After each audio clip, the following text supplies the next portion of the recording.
Thank you all for being here tonight. My name is Kaya Patel, and I am a second-year pharmacy student and the VP of External Affairs for the Graduate and Professional Student Association. On behalf of GPSA, I would like to welcome you all to the 2024 Sumner and Hermine Marshall Endowed Last Lecture. We would like to acknowledge the Ramaytush Ohlone people, who are the traditional custodians of this land. We pay our respects to the Ramaytush Ohlone elders, past, present, and future, who call this place the land that UCSF sits upon, their home. We are proud to continue their tradition of coming together and growing as a community.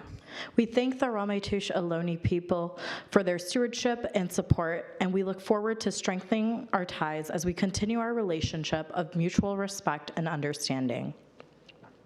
The sons of Sumner and Hermine Marshall, Gregory, Randolph, and Brad, established this endowment for our lecture series to reflect their parents' lifelong commitment to education, social equity, and nurturing human potential. We are incredibly grateful for their generosity in supporting the tradition of our last lecture series to hear directly from our faculty about their inspiring and resilient professional and personal stories. My parents, Sumner and Hermine Marshall, dedicated their lives to education and teaching. Hermine was a lifelong educator who got her PhD in educational psychology at UC Berkeley in 1967. She had to overcome the prejudices of the era as she was actively discouraged from entering the doctoral program because she was a woman with 3 young children. Her research centered on the young child's development of self-concept and motivation for learning. For most of her long career, she headed the Early Childhood Master's Degree program at San Francisco State University and served as associate editor of the Journal of Educational Psychology. Hermine was sought out for her wisdom in the field and was a role model for generations of students.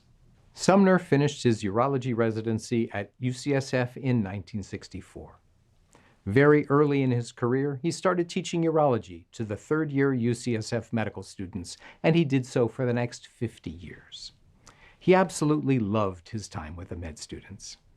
Before meeting a new group for their weekly series of classes, he would ask the administrators for photos of the students and memorize their faces and names so that he could engage with each of them personally from the first day. He introduced students to common urologic conditions with a combination of humor and empathy. He didn't want them distracted by trying to memorize facts for the clerkship final exam. So for those important points, with a twinkle in his eye, he would say, "I'm not allowed to tell you what's on the test, but you might see me stamp my foot." Sumner was recognized for his enthusiasm and passion for teaching with multiple teaching awards. When my brothers Randy, Brad, and I were thinking about a way to honor the memory of our parents, we were thrilled to find the opportunity to endow the UCSF Last Lecture. This meaningful event has been ongoing at UCSF since 2012, and with its purpose of having esteemed faculty share the wisdom they've accumulated through life experiences, it really meshes with Sumner and Hermine's lifelong commitment to education, social equity, and the nurturing of human potential. As part of its support for this lectureship continuing into the future, this endowment also establishes an honorarium and funds a reception to celebrate the selection of the recipient of the annual lectureship.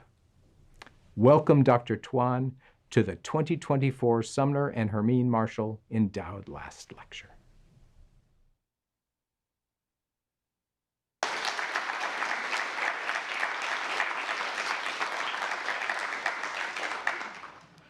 We sincerely appreciate the Marshall family sharing a bit about their parents and their legacy. The last lecture series was made famous by Dr. Randy Pausch, a Carnegie Mellon professor whose lecture actually became his last lecture, having been recently diagnosed with terminal pancreatic cancer. In spring 2012, the UCSF Last Lecture received a warm and welcoming response. This year, this student-initiated event will continue to build on that tradition. We began the process of tonight's last lecture months ago when we asked our student leaders to put together our nominee list. From this list, hundreds of students from all of our UCSF programs voted, and the winner of that vote is our speaker tonight, Dr. Tuan. Rupa Lalchandani Tuan is an associate professor in the Department of Cellular and Molecular Pharmacology and serves as a teaching faculty in the schools of medicine, pharmacy, and dentistry. Rupa received a BS in psychobiology and a minor in education studies from the University of California, Los Angeles. She completed a PhD in physiology and pharmacology at Georgetown University. She then moved on to Stanford University as a Neurosciences Institute interdisciplinary postdoctoral scholar. Rupa holds a strong passion for teaching and education and has been engaged in teaching and pedagogy since her time at UCLA. She taught in the undergraduate, graduate, and medical schools at Georgetown University and George Mason University. She also taught night classes at Foothill Community College while at Stanford. After completing her postdoctoral appointment, she was hired as an assistant professor at Notre Dame de Namur University. She joined UCSF in 2018 as a pharmacology educator, where she teaches and directs courses in the professional schools and facilitates faculty development workshops. Her research interests are in education, assessment, and professional identity formation. Dr. Tuan also engages in service to several national and international organizations to advance pharmacology education. Notably, Dr. Tuan has been recognized for her excellence in teaching through various awards, including the Junior Pharmacology Educator Award from the American Society for Pharmacology and Experimental Therapeutics, the Innovation in Teaching Award from the American Association of Colleges of Pharmacy, and was inducted into the Academy of Medical Educators in 2022. She has also received the Excellence in Teaching Award from the School of Medicine, as well as the Teacher of the Year Award from the School of Pharmacy in 2021. As a student of Dr. Tuan's, these awards share just a glimpse of the incredible educator that Dr. Tuan is.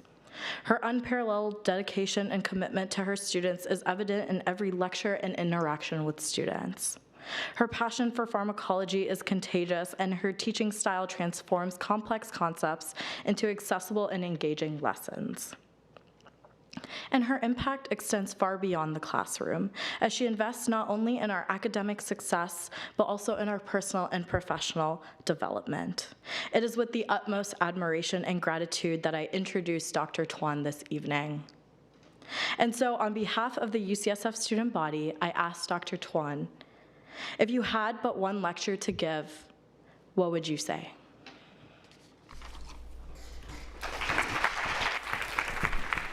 That was so sweet. Thank you. Thank you all for joining me tonight. Thank you, Kea, for that generous introduction and for nominating me. And thank you to all of the students who have granted me this incredible honor of delivering this year's last lecture. Creating a last lecture has certainly been the ultimate homework assignment. As an educator, you, the students, have now turned the tables on me. I'll admit that I was in total disbelief when I learned that I was selected to give this lecture, especially since, hopefully, this is closer to my first lecture than it will be to my last. But with all of that aside, this has truly been a gift to be able to prepare and deliver a lecture like this. I've had to create this space to really critically think about who I am and how I hope to evolve. Something I really appreciate about Gen Z is that they're always trying to help us be more mindful, be more introspective. And this is a big way in which I'm learning from the next generation. My grandmother, my mom's mom, my nanny, used to love to say, "You can't ever say you've won, not until you're on your own deathbed." I take this to mean that it's not a good idea to be too prideful, because you never know what's going to happen next. So of course, at this point in my life, I can't give you a recipe or the perfect protocol on how to live a life of passion and purpose. But I can tell you a little bit about how my passions and purpose have evolved and how they've been influenced by my family's history, where I come from, and who I hope to be.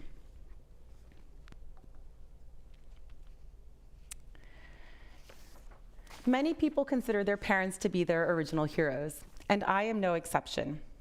I've had the incredible privilege of being raised not just by two remarkable parents, my mother and my father, who are here today, but also my grandmother, who was my father's mom.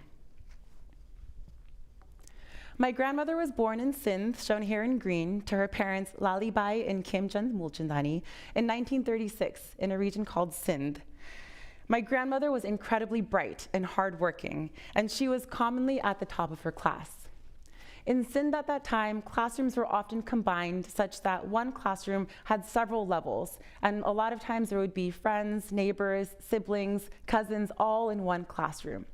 And despite being on the young side in her class, my grandmother excelled, and she was such a good student that she was once selected to dole out punishments by hitting students across the hand with a ruler, and once even had to hit her own cousin. Granted, this was 100 years ago, right, when rulers were favored over remediation. But my grandmother, again, incredibly bright. But in 1936, all of that changed. Sorry, in 1947, all of that changed. My grandmother had dreamt of being a principal or maybe an educator of some sort. But when the British Raj ended in 1947, people started to move a lot during this transition. While religions had historically coexisted relatively peacefully prior to British occupation, the decision for the partition of India and Pakistan tragically increased tensions between Hindus and Muslims. In the months following Indian independence, on August 15, 1947, there was a sudden mass migration. Nearly 15 million people started crossing borders to a safer life in their religious majority. But there was a huge loss of life in the violence that inevitably erupted as people were suddenly forced out of their homelands, suddenly forced to leave everything behind. And it is estimated that 10% or 1 to 2 million refugees lost their lives in the violence that ensued during this transition.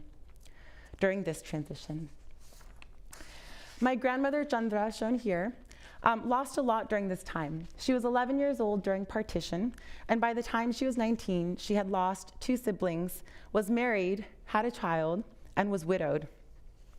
With only a 4th grade education, my grandmother was financially dependent on the people around her, primarily the men. Because of all of this, my grandmother was laser focused on making sure the next generation, especially the women, were independent and therefore educated.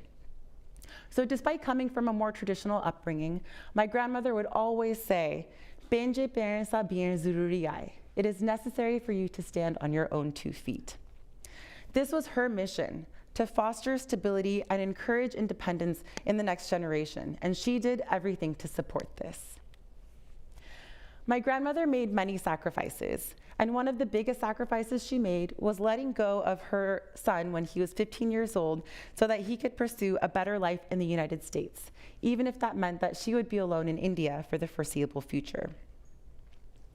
I wonder what that time was like for her, those 10 years, when she was on her own for not the first time in her life. She was 34 years old, and she was living with her brother while her son was here in the United States. This was the 1970s. This was a time in which international phone calls were expensive and plane travel wasn't common, and she and my father communicated as much as they could through infrequent calls and letters, but she stayed strong so that my dad could stand on his own 2 feet, so that the next generation could do better. So at the age of 15 and a half, my father was summoned to the United States by his aunt and uncle, who we call Dedi and Bari Mummy, shown here. My dad was a dutiful child, and he obeyed the wishes of his elders. He gradually adjusted to his new life in a foreign country, learning the hard way, for example, that the coconut oil in his hair would harden in the chills of the East Coast winter. He made some friends, bagged some groceries, eventually completed his degree at Queens College, and then was off to medical school, where he was on his own for the first time. My dad doesn't talk much about his past, but in my mind, I imagine it was probably more interesting than he's led us to believe. But with the larger decisions in life, my father continued to follow what he considered to be his duties. He worked hard and was successful, and eventually went back to India and married my mother. When my mom was younger, she too followed her duties as imagined by her elders, to take care of her family and community by getting educated and learning how to run a home. But my mom is a big dreamer, and she had dreams of her own. One of the dreams she had was to have a big house, and the other dream was to have a husband who liked to read. She had other dreams too. But she and my dad were married in 1980, and when she arrived with her big dreams and her mother-in-law at my dad's one-bedroom Philadelphia apartment, she spent a not insubstantial amount of time opening doors looking for the rest of the house. But my mom has a strong sense of purpose, and she adapted and evolved with her situation to build her success in her own way. And she was able to do this because of my grandmother's support. My mom has always been a strong woman who is supported by strong women, and she constantly role models this strength and resilience for her children. So my father, mother, and grandmother came to the United States. Knowingly or unknowingly, they had entered a pact together of unified purpose. Together, they created a nurturing, stable household for me and my two siblings to grow up in. My grandmother took care of us, her 3 grandchildren, while my parents were able to work and build their careers. We, as her grandchildren, benefited not just from the precious time that we spent with her, but also from seeing how she put her purpose into practice every single day in supporting the family so that the next generation could fly.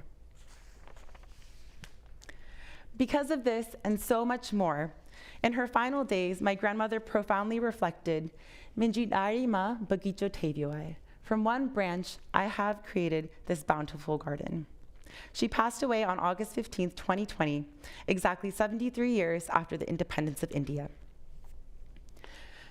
The strong sense of purpose that these 3 people have, my grandmother, my father, and my mother, has shaped who I am, what my missions are, and how my purpose evolves with time. I perceived my grandmother's purpose was to do what was necessary to lift up the family by making sure the next generation had the education to be independent. Growing up, my parents also demonstrated their purpose through their actions. I saw my father every day pouring himself into his work and never being afraid to work the long, hard hours, especially when dedicated to those in need. And this was balanced so beautifully by my mother, who time after time, through every phase, has prioritized her family. She raised 3 kids and cared for 2 elders in her home. And eventually she found great success in her professional life as well. My grandmother, my father, and my mother have separately shown me the importance of education, working hard, putting family first, and dedicating myself to a cause. So my parents and grandmother moved to Sacramento, California, where my parents eventually had 3 kids. I was a happy baby. I was happy to have an older sister. I was happy to eventually have a younger brother. I was happy to be the middle child and fly under the radar for the most part. When I was a child, our parents were in the process of achieving their version of the American dream, and they created a platform for us to be able to achieve the life that they envisioned, with hopes that we would follow in their footsteps and continue on their duties and missions, to be good people, to be a doctor, and to marry a Sindhi. This was another reason why I was grateful for siblings. I trusted that they would be able to fulfill our parents' dreams, because after a certain age, I realized that I probably wasn't going to be able to fulfill all of them. But of course, there are no role models, no positive representation in the media of an Indian American in the 1990s, which was when this was. While we did attend the Hindu equivalent of Sunday school, Bal Vihar, I didn't have any classes with Indian kids until high school, so I constantly felt a little bit out of place. I, of course, didn't feel Indian enough to be in India, and here at home, I didn't quite feel American enough to fit in. My mom was careful to pack us lunches that weren't too aromatic: sandwiches, granola bars, juice, some fruit. But at home, that was a totally different story, because my mom and my grandmother would create feasts from scratch daily. Sai bhaji, fresh yogurt, crispy papad, pula, all of these things were happening on a weekday. I felt like I was, in a way, living in 2 different worlds. At home, I followed our cultures and customs, but at school, that was where I was able to explore who I wanted to become. My passions in school have always been in biology and physiology, even though my academic strengths were more in history and in English. The way I feel about science is the way that I feel my 2-year-old feels about life.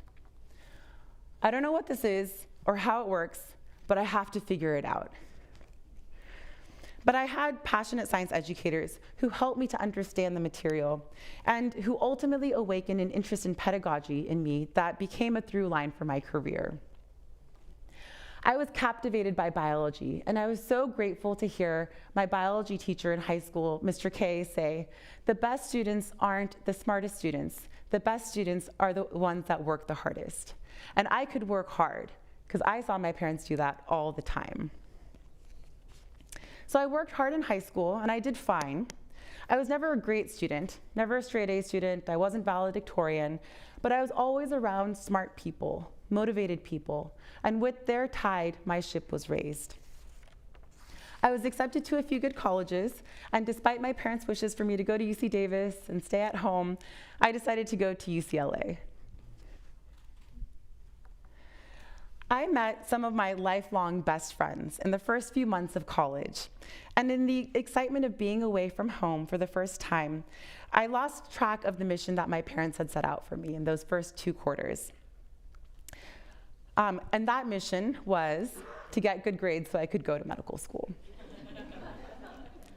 So in the 3rd quarter of my freshman year, in an attempt to get back on track, instead of taking the recommended 3 classes for that quarter, I decided to pack my course schedule with 5 classes. I thought that I could minimize my distractions by maximizing my course load so that I would be forced to focus and work hard. I was amped up and ready to go and get good grades. So at the end of that quarter, I returned home for the summer. I was tired, of course, but I was happy to be home for a couple of months. One evening at the end of June, I got a text from a friend saying that grades had been posted. I started sweating immediately. It had been a hot day. Sacramento gets pretty hot, but the seemingly relentless sun was starting to go down, and I could hear that the frogs were getting ready for their twilight concertos. The kitchen was bustling, and I could smell that dinner was nearly done, so I snuck away to a quieter place so I could check my grades before sharing the good news. I opened up the webpage with hope, but my optimism quickly transitioned to dismay as I scrolled. A+, great. B+, hoping for better, but I'll take it. A C+, oh no, I thought I did better on that final. And then at the bottom of the webpage, a D+. Time stood still. While I was never a great student, I had never gotten a grade that low in my life. I had failed math. Were my parents right to have wanted me to stay at home and to attend college nearby? Was I on the right path towards living a life of purpose? But wait, what was my purpose anyways? That summer was a long one as I started to question my duties and decisions, but the classes I was taking at the community college nearby were helping me to build my confidence again. My parents were right in a way. Being at home, I had fewer distractions, so I read the books. I did the homework on time. I even went to office hours. I also asked my professors what they loved about teaching, how they landed there, and what they enjoyed about their profession. I returned to UCLA that fall quarter with a more normal course schedule, including repeating the math course that I had failed in the spring. And courses on education also started sneaking their way into my schedule, thus beginning a productive minor in education studies. I felt more confident this time around because I better appreciated the process of learning, the process of education. I also realized the importance of taking my time with the material, on rebuilding better scaffolds around math. That fall quarter, I also had another incredible biology professor, Dr. Phelan, who taught me the importance of having strong frameworks for knowledge. I was learning that it wasn't always about brute forcing, working hard, full speed ahead. It was also about being thoughtful about how things fit together. Once I figured this out, college became easier, and in tandem, I was becoming a better educator. I mentioned my professor, Dr. Phelan, because my teachers have always had a big impact on me. I pick up teaching techniques wherever I go, like a sponge, whether from my algebra teachers, Miss Swenson or Miss Maiello, fitness instructors here at Millbury Union at UCSF, or even from artists performing in a public venue. Our educators are truly everywhere. My first teachers were my parents and my grandparents, and my greatest teacher now is my son. So I'd like for all of us to take a moment now, maybe close your eyes, and think about your greatest teachers, the ones that made an impression, an impact on you. Who were they, and why were they effective?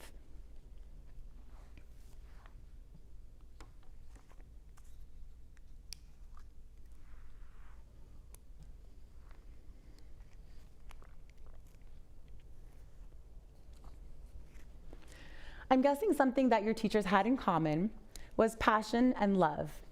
And that's what I love most about this job. I get to love and learn every single day. I remember when my 10th grade teacher, AP US history teacher, Mr. Lago Marcino, said to me in passing, he said, "I think you'd be a great engineer because of the way that you structure your presentations in a very methodical way." I didn't think much of it then because at that point in my mind, my parents had told me I could be anything I wanted as long as I was a doctor. So it didn't really register. But now that I think about it, I reflect on what he said, I realize the truth in that passing statement. I am someone who needs to build my knowledge structures piece by piece. And while the fire hose of medical school was clearly not going to be a good fit for me, research was. With research, especially basic science research, I could be thoughtful, I could go slow. I could be creative and take some time to think. And even though it may have not been the exact type of doctor my parents were hoping for, at least I was still working towards a doctorate in philosophy. It's no surprise I was attracted to neuroscience. The constellations of neurons in a dish or in a brain slice reminded me so much of the stars in the sky, which I often look to remind myself of the vastness of this universe. My graduate work was rooted in electrophysiology, where I studied, in more ways than one, the space between a stimulus and a response.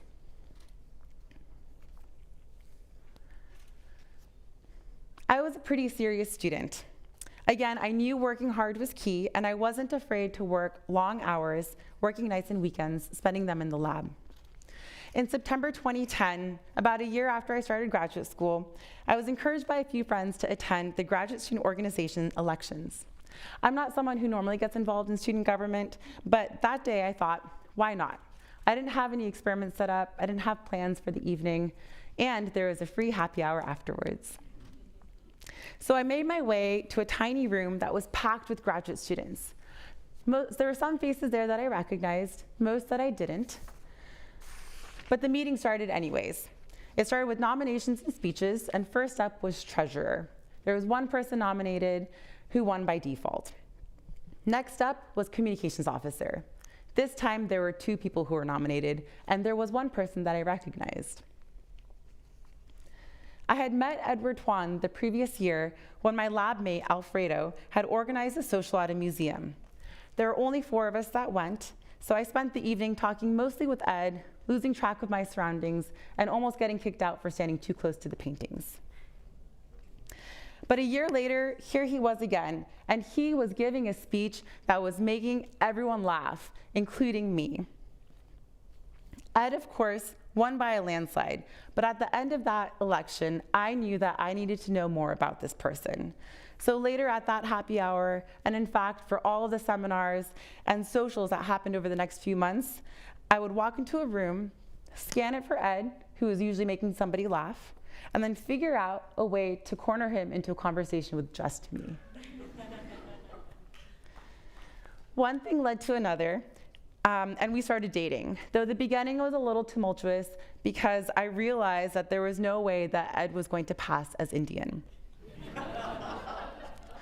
But after a while, I realized that because I knew I wouldn't be able to require the next generation, potential children, to marry anyone in particular, that I might as well follow my heart too. But I was batting at 0 for 2 for the dreams that my parents had for me. And to say that they were disappointed may be the understatement of the year. But I also didn't want to be trapped in someone else's dream.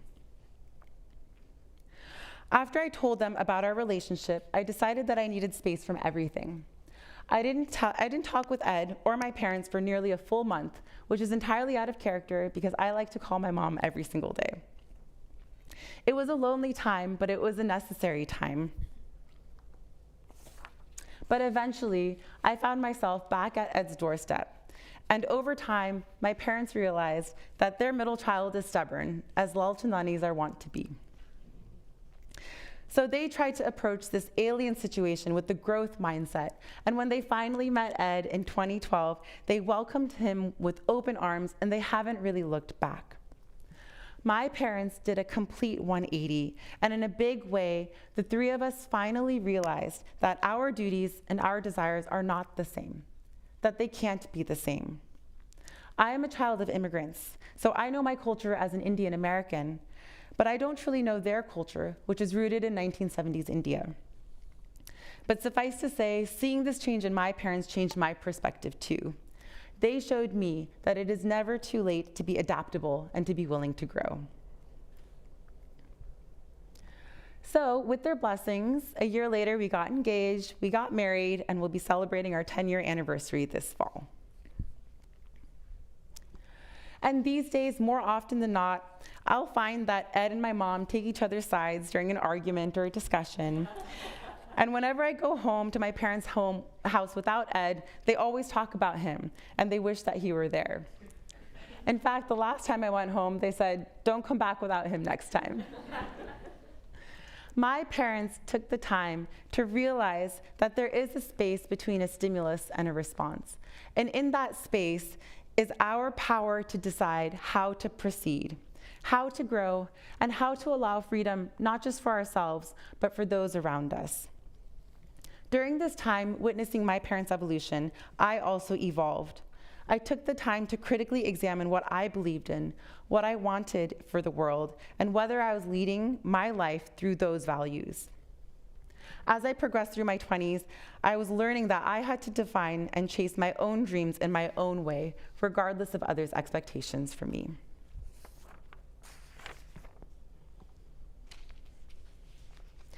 As I mentioned before, I've had the great fortune of having some amazing educators in my life, from whom I have slowly built a strong passion for teaching.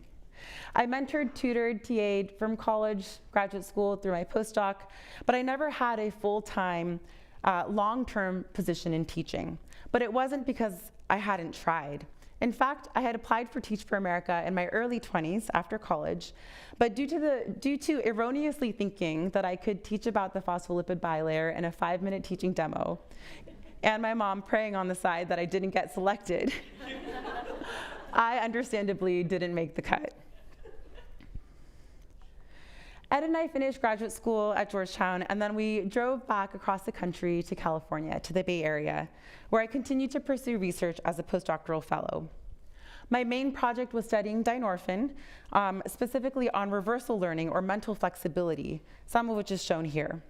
But clearly my passions in both research and learning were starting to merge. I immersed myself in my postdoctoral research, which started out well, but there's no real end to a postdoc, no completion requirements to fulfill or a degree that I was working towards. And because of a lack of built-in purpose or mission, I soon felt a little lost. My research consumed me, and I enjoyed it. And while I was still doing some teaching online, I didn't feel like I was really excelling in either. I felt an itch. I felt there could be something more that I could give the world that was better aligned with who I was and what I loved to do.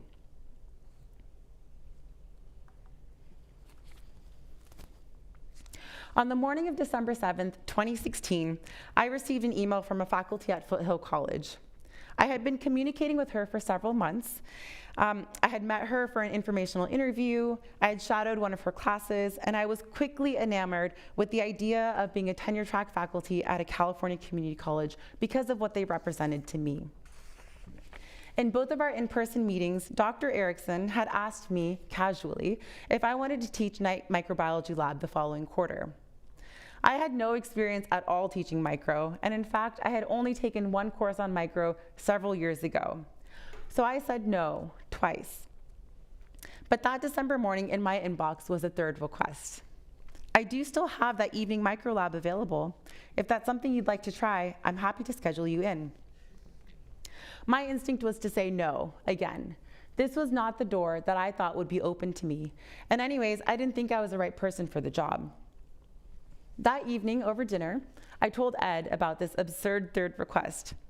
And he told me, if you want to teach at community college, if this is really your dream, and there are no openings in physiology and anatomy, you have to get your experience somehow. He was right, of course, and so, with my eyes wide open, ready to learn, I decided to walk through that door. It was tough, juggling my research and my teaching. I worked all day in the lab and then drove down to Foothill where I taught for another 3 hours, 7:30 to 10:30, and sometimes it would be midnight by the time I left after cleaning up and answering questions. Sometimes I'd even go back to lab and finish up my experiments for the day, but it didn't matter because teaching gave me life. After just a few weeks of teaching microlab, I realized that I needed to shift gears entirely so that I could allow myself to evolve and redefine my mission, my professional purpose. I wanted to be at a community college. I felt like that's where I needed to be, and so I drew a 90-mile radius around where we lived and scoured job listings constantly. I attended community college fairs, I did more informational interviews, I went to seminars and workshops, and I talked with anyone and everyone that I could about a career in teaching. But in 2017, there were very few community colleges hiring full-time faculty in physiology and anatomy, and I drove 89 miles to Modesto to interview. And while it wasn't really realistic for me to commute there daily, in the hours it took for me to drive there and back for 2 rounds of interviews, I did a lot of thinking, and I was making the commitments that ultimately changed the course of my professional life. I knew most people would think it would be foolish for me to leave a stable, potentially fruitful career in research to pursue teaching, but I finally knew that this is what I had to do. It was springtime, and I remember the smell of the flowers blooming as I drove to and from Modesto with my windows down. It was a really beautiful time of growth for me. And while I wasn't able to land what I thought was my dream job during that application cycle in 2017, I knew at the very least that I had to leave my postdoc and finally commit myself to teaching. I had to pursue the dream that was always there. So with no long-term plans beyond an intention of gaining teaching experience, I gave notice to my boss that I was going to be leaving his lab. It felt foolhardy to leave a job with nothing lined up, but I learned sometimes I need to let go of other people's dreams so that I can find my own. As luck would have it, 1 week after I left my postdoc, Notre Dame de Namur University invited me for an interview. 3 weeks later, they offered me a full-time position, and 1 year later, I landed what was actually my dream job here as a basic science educator at UCSF, where I get to grow with the brightest minds in the world on the regular. Every day, I revel in what a once-in-a-lifetime opportunity this is for me. I work in a place where everyone is always trying to be better. When I forget to ask important questions like, what's best for the student? What's best for their learning? Or what's best for the patients that our students may treat? When I forget to ask those questions, there's always someone there who reminds me of our purpose, of our pride values. So a few years after starting here, I finally felt ready to have a baby. I had wanted to get my career on track first and be at a place where I was stable, where I felt secure. Thankfully, I have incredibly supportive mentors and colleagues, but I still stayed true to myself as someone who is a bit of a procrastinator, and I snuck in a baby right before my 36th birthday. Delivery wasn't easy, but when is it ever? And thankfully, there was nothing out of the ordinary. But I did struggle because I felt like I wasn't being heard about my pain control, or my creeping depression. I've always loved a good protocol, but I found that there is absolutely no protocol for early motherhood or early parenthood. My mind was swirling with all the expectations that I had of myself, I had of others, and others had of me, especially when I came back to work. I took my full 12 weeks of maternity and I tacked on another 4, so my baby was about 4 months old when I came back to work. I had banked a lot of vacation time and I was planning to work part-time when I returned for a bit before returning full-time. I was thrilled to get back to work, back into the classroom, and the first lecture I gave when I came back was very fittingly on reproductive and pregnancy pharmacology. I had such a good time, but the work was piling up too fast to be manageable for part-time hours. I used to be able to handle it, but that was when I had more or less infinite time to devote to my profession. One day, after a week after I had come back from leave, I was running a little late for my small group session, and I could not for the life of me find parking.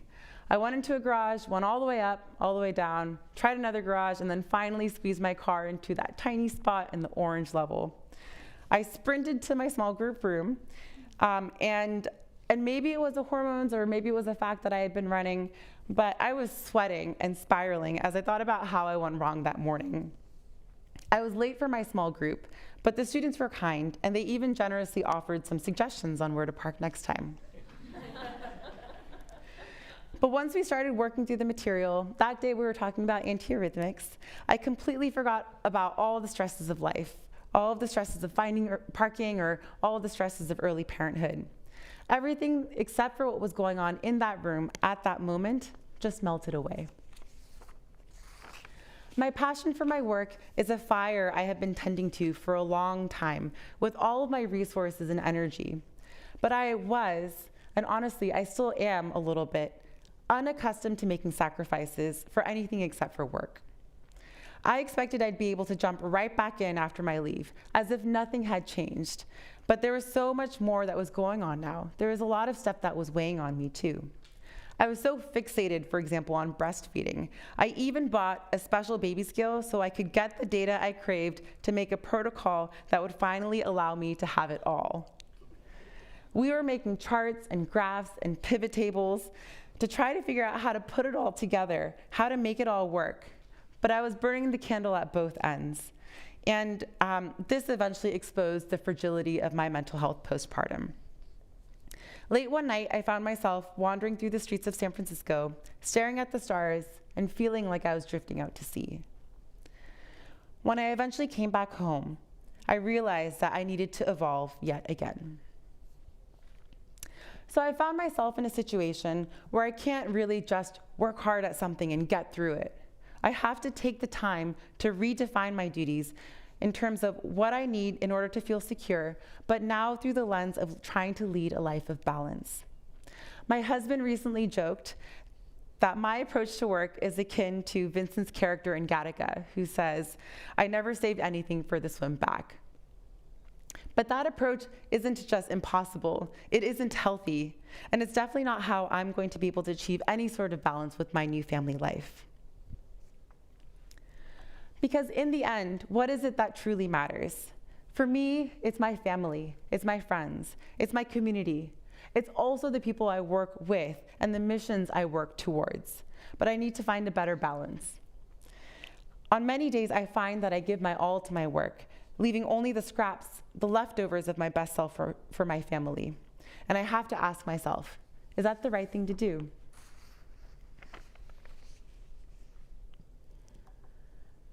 In preparing for this lecture, I have learned that we are all works in progress, but every day we get to decide what purpose we are working towards.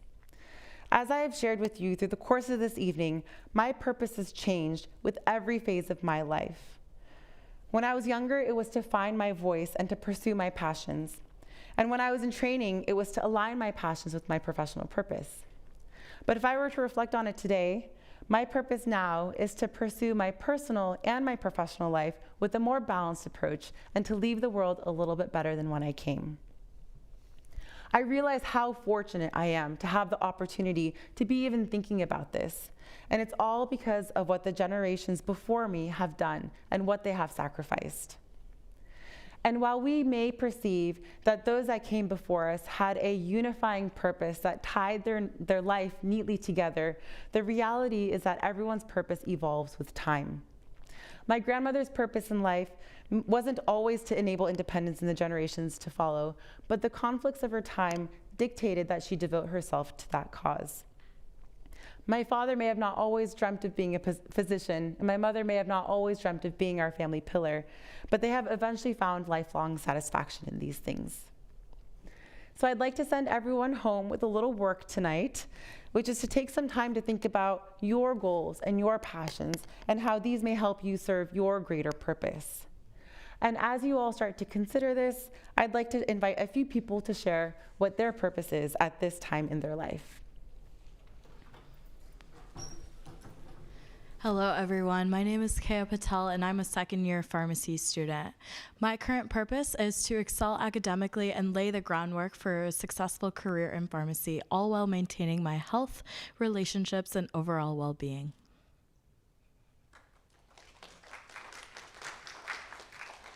Hello, my name is Alexa Tan, and I am a staff member in the School of Pharmacy. And my purpose in life is to continuously learn and grow and nurture the meaningful relationships for the people who've shaped me along the way. My name is Marieke Kroedering. I am also an educator, and I was reflecting on the purpose and work-life balance, and so we were asked for a one-liner, and I promise it's a one-liner about each. Also, in Dutch, I'm from the Netherlands, we are big fans of run-on sentences, so get ready. So thinking about work-life balance, as an educator, there's work, there's life, and then balance. So work, it's always do your best and always be ready to receive feedback because it can always get better.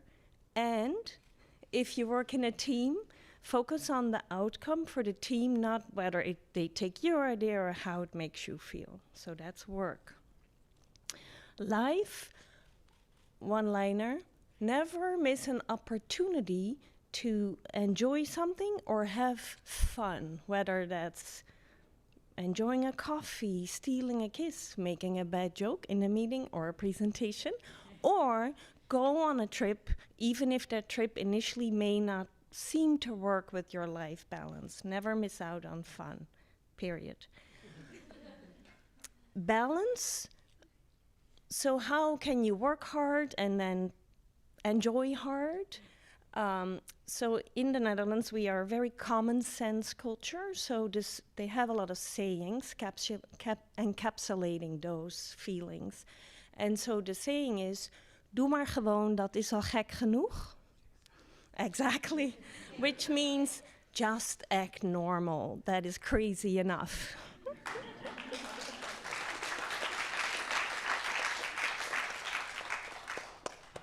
Hi, I'm Rupa Lalchandani, and the purpose of my life has been to do things for my family, extended family, my friends, and extended community, to do things so my mom would be proud of me.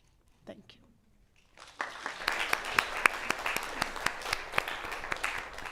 Thank you all so much for sharing. So now that we're all starting to think about our purpose, the next question is, of course, how to start working towards achieving it. As for me and my current purpose, which again is to find a better balance between career and family and to leave the world a little bit better, well, for starters, I'm learning how to lean on what I can. For example, I decided early on that I was going to be leaning on some notes as I gave this lecture.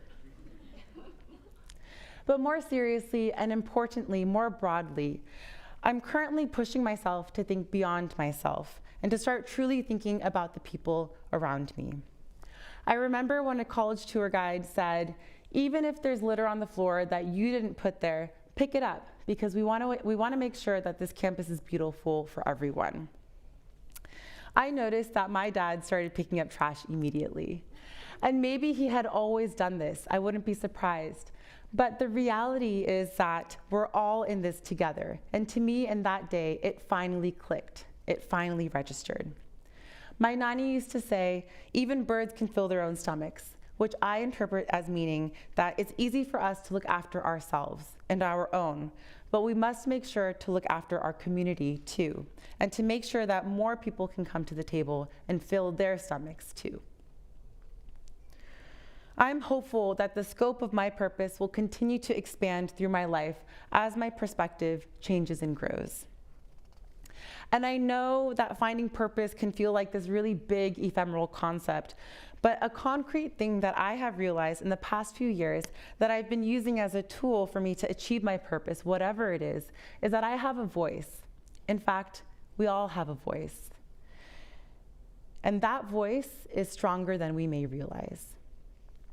You today, right now, in this moment, are someone people look to, people watch, people admire.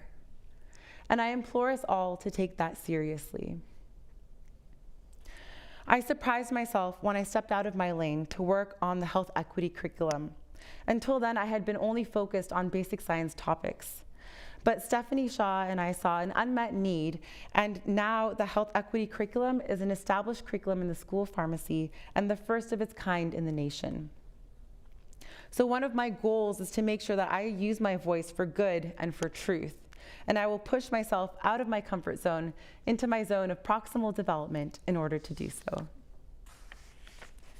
And if we are constantly evolving, then how do we make sure that we still lead a life of purpose despite all of this change? I, of course, don't have the answers, but I'd like to share some of what I've learned so far. Step by step, hour by hour, day by day, we should be making progress towards understanding and evolving our purpose. Our actions and our goals should be driven by this aim, like a North Star. And I'm not talking just about work. Of course, purpose can be found in work, but purpose can also be found outside of work as well. We don't need to always justify our existence through work, to be constantly looking for validation by maximizing our outputs. We need to also remember to be playful, to live in the moment, and to be truly present with the people we're with.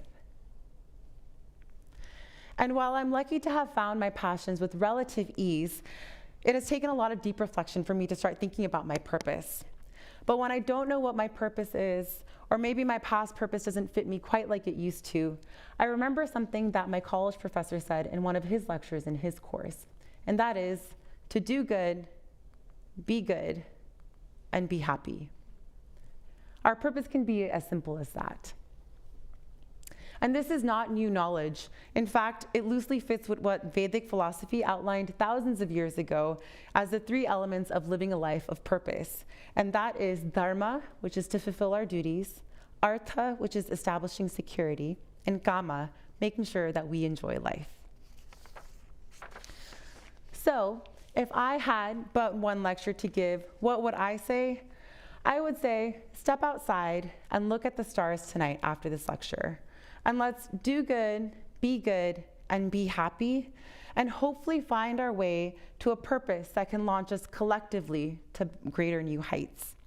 As my mom likes to say, Esa moka fir kahan milega. When will a time like this ever come again? So with that, I would like to say thank you. Thank you to my family. Thank you to my husband, who is my guiding light and my North Star. Thank you to my mother, who showed me the importance of family in the first place. Thank you to my father, who has shown me the wonders of committing myself to a cause. Thank you to my friends and family, my mentors, my colleagues, the team that made this possible, Kathy, Kyle, John, Jennifer, and Isaac.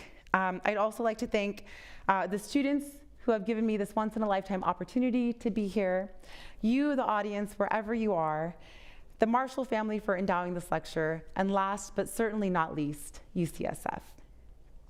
Thank you.